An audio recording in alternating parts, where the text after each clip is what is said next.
I have always been a very anxious person. A lot of anxiety, not necessarily knowing where it came from or why. That's part of my personality, but it's also a very hard thing to deal with on a day-to-day, all day, every day, difficulty sleeping.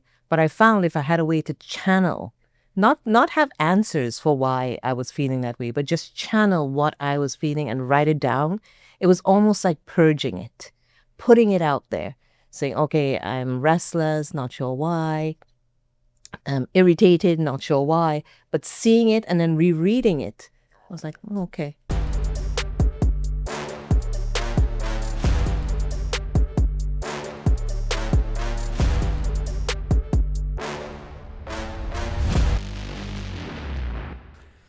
What a pleasure to have you with us. Thank you for having me on. It's quite a pleasure and an honor Yeah. to be here. We'll talk to us. So, like, what inspired you to write this book? My own life experiences actually inspired this entire endeavor that I took upon myself.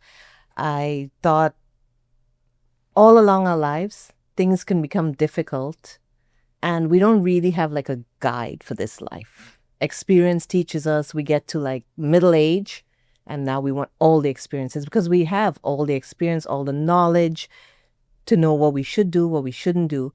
But what if we can do that when we're younger? What if we had a little bit of guide? And I looked at my daughter and I was like, do I want her to know all these things at 40? Or would it be nice if she knew it at 20? So she can make better decisions for herself and not wait the way I did. That's what offset the book. Well, that's we were having some really good conversations before we started today. Yeah. And one thing that really struck me was that when you wrote this book, you were thinking of your daughter. Correct. But it's really a guide for every child, every human. And so how is that? Like, how can you just take one thing that you focused on your daughter, but also apply it to everybody else? Because I've always been someone who advised my friends. Like, for some reason, people talk to me. That's what I was told. And problems and life situations and stress and decision making, it's for everyone, any age, any gender.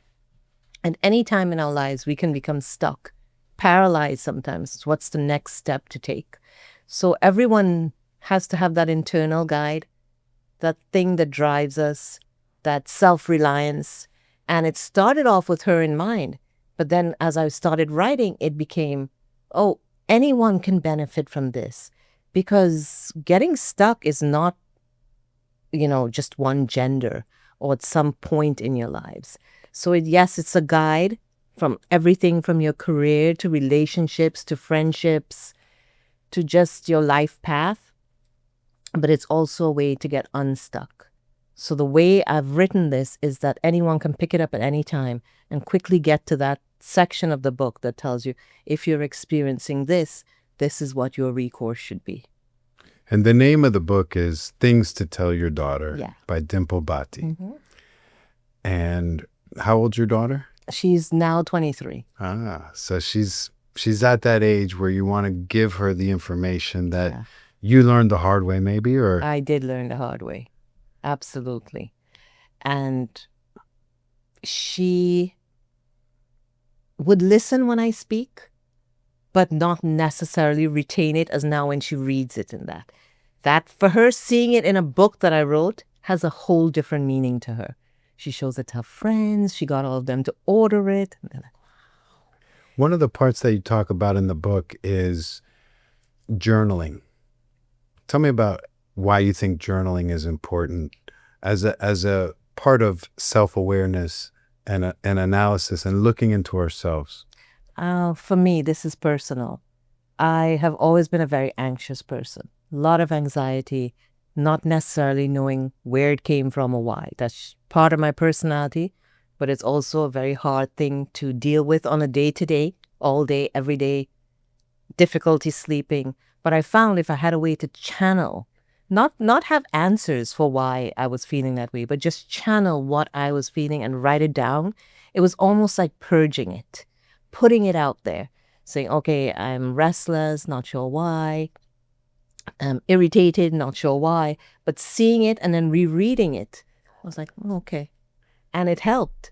It sounds so like cliche and so simple.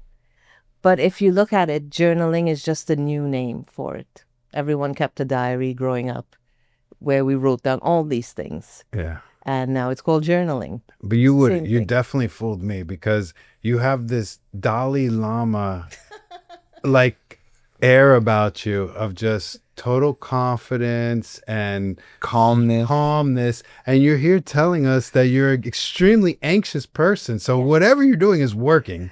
So confident, yeah, but calm depends. Depends. I talk myself into the calm. But the anxiety is always there, ready to flare up at any given point. But that's again the book, how to lean in to what you know and to trust in yourself because nobody else is going to do it for you. And I wanted my daughter to know that. And I tell all my clients that no one is coming to rescue you. You are here on this journey on your own. And how I ended the book was by saying others might walk your journey with you, but no one can walk it for you. So self-reliance was something I wanted her to lean on. Yeah, you have friends and you have family, but your voice should always be the loudest in your head. Well, in order to get there as a human, don't we have to have confidence? And doesn't that confidence have to come from some other source of other than internally? Like, how do we get that? Most of it is internal.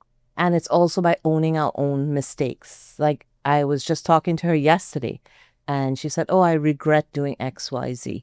I said, no, you don't regret what you've done. You take the lesson, you extract from it. You did what you thought was right at the time. Own whatever turned out to be a mistake. Own it, learn from it, move on from it. That's where the confidence comes from because now you are a more enlightened person than you were. Now you know. You have to make mistakes. You can't be afraid to make mistakes. Before we started Sage House Wellness, I think that was one thing that held us back. This entire just being afraid of what if it didn't work? Then what?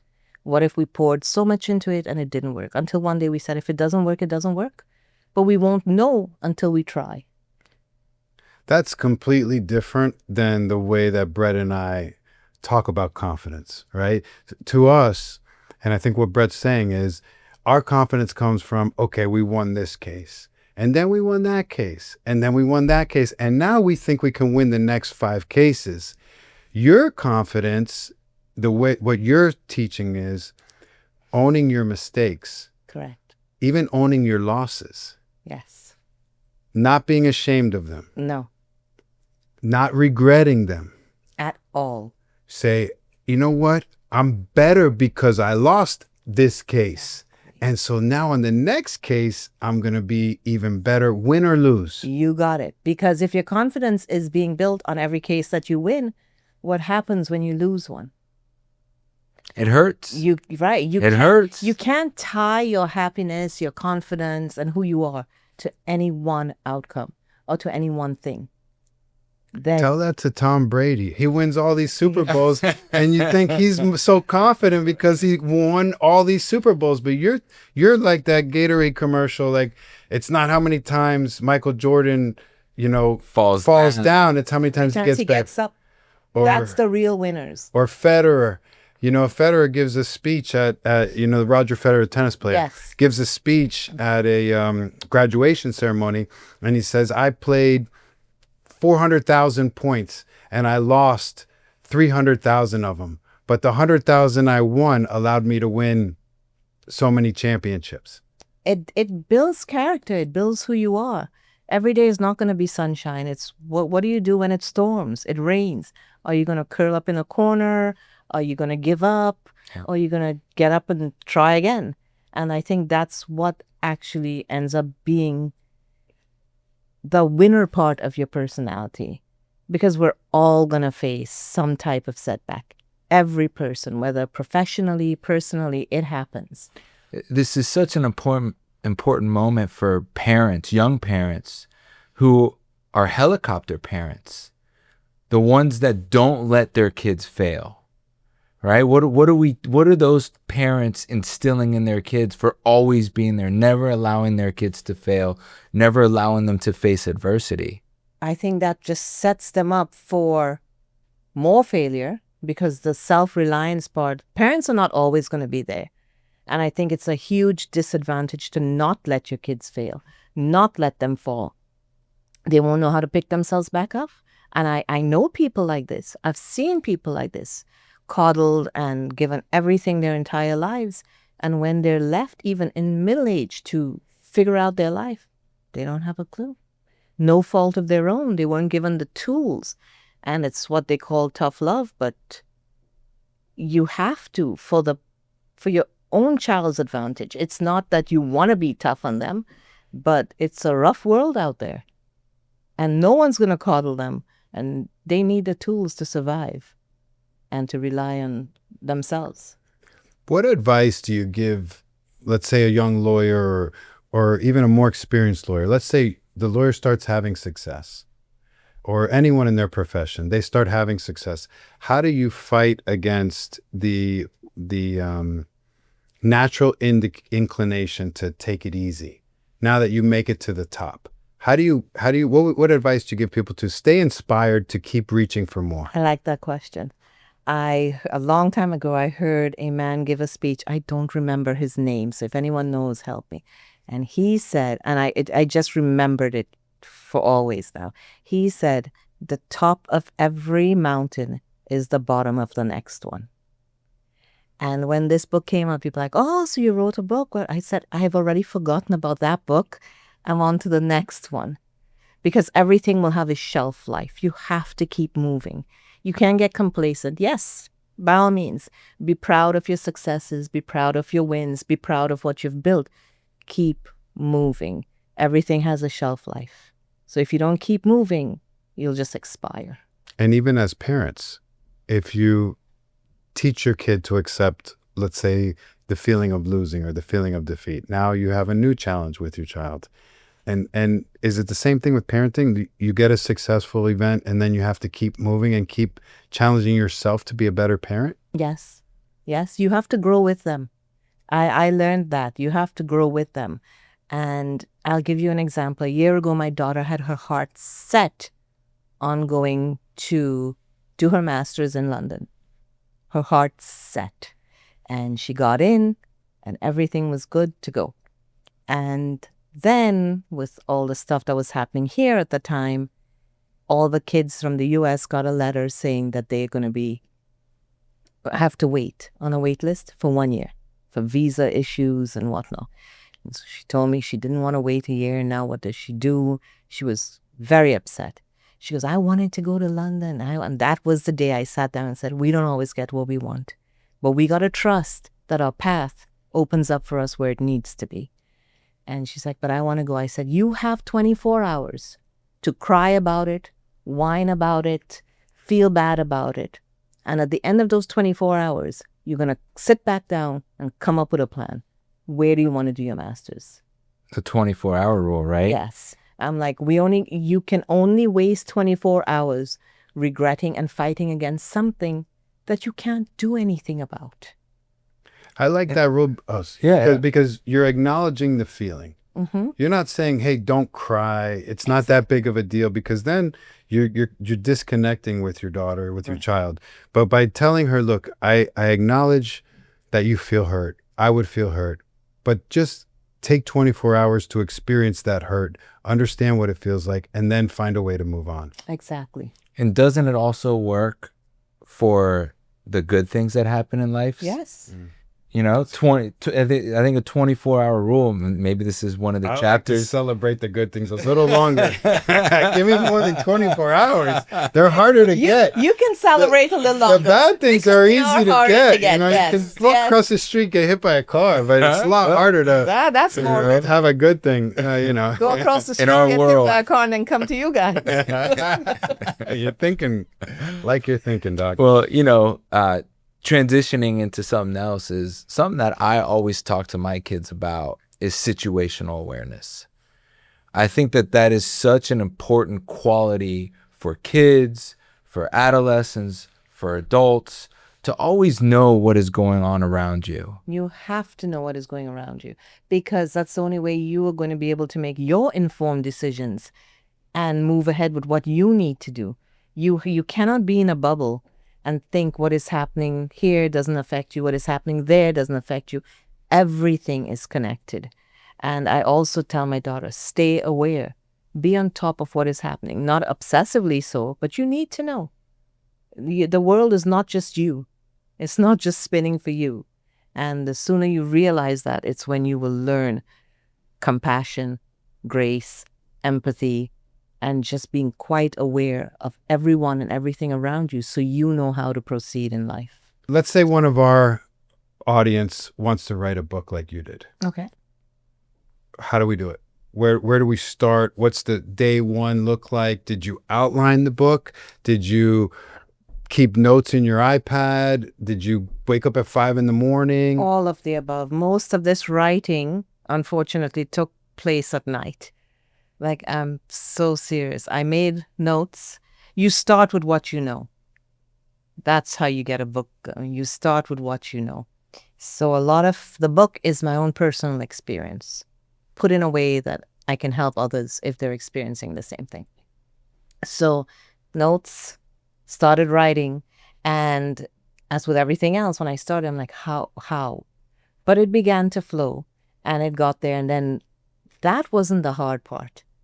The hard part was sending it off. Getting a publisher was the first thing. That went off pretty well. Then when they started sending it back, the editing process took almost a year. I was pretty much rewriting now. Every paragraph, everything, shifting things around. And when you're in the midst of it, though, you don't realize. They send it back, you worked on it, and that was all hours of the night. Because in the day, we'll be at the center, and at night, I'd just be there typing away. And then finally, we did the last edit, and we worked on the cover. We worked on how we wanted the book to look. It's a great cover. Thank It you. really, it's a great, it's eye appealing.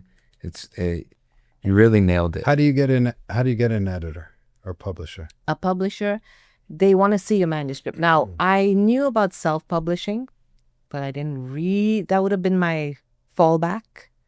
I wanted to see as a test how my book would be accepted. So I started getting in touch, and then one called me back, and they did both. So I said, okay, I just took it for granted. Do you want to self-publish? She's like, no, that's why I'm calling you. We just want to publish. Do you pay them or they pay you? How does that work? You pay fees to have for what goes towards paying the editors, because they all do work there and the graphic design. But you shouldn't have to pay to publish unless you're self-publishing. Got it. Let me ask you something that goes a little bit into your practice. So I know a lot of your practice deals with helping people with addiction. Not so much, no. Not anymore. No, not anymore. That's why I went into this field. I help people become the best version of themselves, deal with past traumas, deal with current traumas, emotional situations, just improve their mental capacity, their emotional bandwidth, handling stress, just getting to a point like they come in and I'm like, I don't do the traditional therapy, because almost all of my clients have said, I've been there. How are you going to be different? I got nothing out of it. And now there's a place and time for the traditional stuff. But the people I get most are the ones who say, I've been dealing with this. I've been dealing with a divorce. I've been dealing with a trauma that I witnessed. I've been dealing with something and I cannot get past it. And so how I deal with them is I don't give them a list of do's and don'ts. I'm like, okay, here you are. This is where the point you're at. This is the person, the version of who you are now. You tell me where you'd like to be and who you'd like to be. Because my way of being is Let me empower you to pull out what's inside of all of us and build yourself up. That's the lasting change. So we always start with, this is where you are.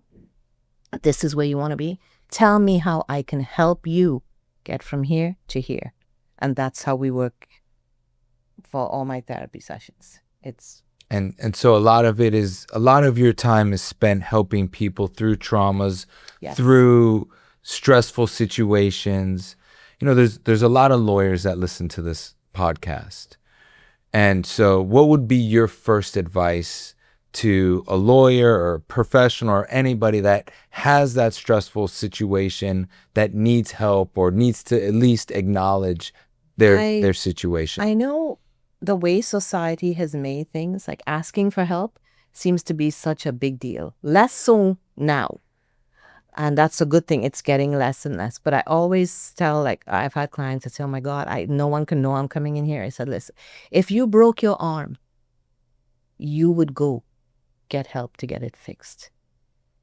So if something is, I don't like the term broken emotionally, but if something is not how it should be flowing emotionally, mentally, why wouldn't you want to be the better version of yourself? Why would you want to live with that feeling?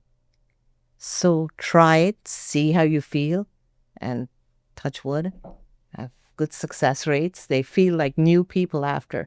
Leaning in on themselves, not what I tell them to do. I don't say, okay, by next session you need to have done this, this, this.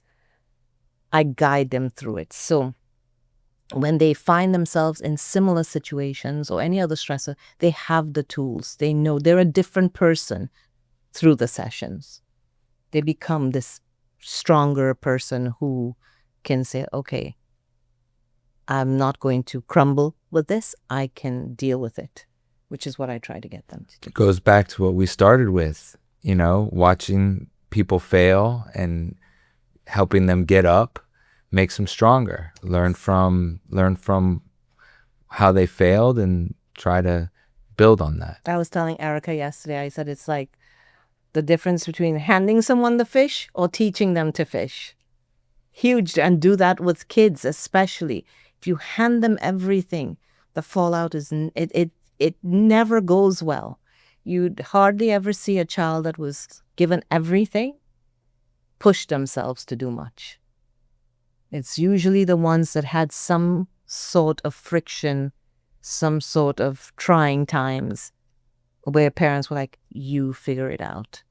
And I thank my dad for that, because he's always been there, very supportive, a rock. But anything I would ask him, he'd say, you can decide. If it doesn't go your way, I'm always here. But decide. Make your decision and stick by it. I was like, but I don't know what to do. He goes, you do know what to do. So Where can we find you? we are at Sage House Wellness in Coral Gables, 4950 South Lejeune Road.